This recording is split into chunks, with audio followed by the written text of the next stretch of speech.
নমস্কাৰ, মই ডক্টৰ আব্দুল ৱাকিদ। আজি মই আপোনালোকক এটা গেঞ্জেছ ৰিভাৰ ডলফিন বা শিহুৰ শাৰীৰিক বিৱৰণ দেখাব বিচাৰিছোঁ। মোৰ সন্মুখত এটা শিহুৰ প্ৰতিমূৰ্তি আছে।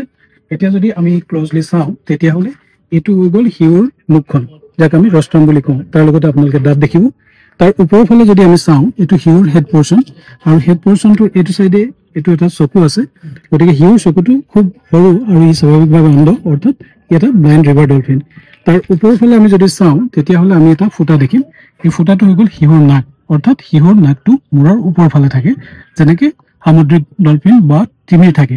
তাৰ লগতে যিটো এইটো হেড পৰ্চন থাকে, এই হেড পৰ্চনটোৰ পৰাই শিহুৱে শব্দ কম্পনাংক বা যিটো আমি ইক'লোকেশ্যন কওঁ তাৰ ব্যৱহাৰ কৰে। তাৰ পিছফালে যদি আমি চাওঁ, ইয়াত দুখন ফিন আছে। তাৰ ওপৰৰ ফালে যদি আমি চাওঁ, এটা ডৰ্চেল ফিন আছে। এইটো গেঞ্জেছ ৰিভাৰ ডলফিনৰ ক্ষেত্ৰত এইটো এটা বিশেষত্ব যে এইটো ডৰ্চেল ফিন যথেষ্ট সৰু হয়, মেৰাইন ডলফিনৰ যথেষ্ট ডাঙৰ হয়। তাৰ পিছলৈ যদি আমি চাওঁ, এইটো হৈ গ'ল ইয়াৰ কোডেল পেডেংকল, আৰু তাৰ পিছফালে আমি যাওঁ এখন পথালি ফ্লুক আছে। এইটো এটা শিহুৰ চমু শাৰীৰিক বিৱৰণ।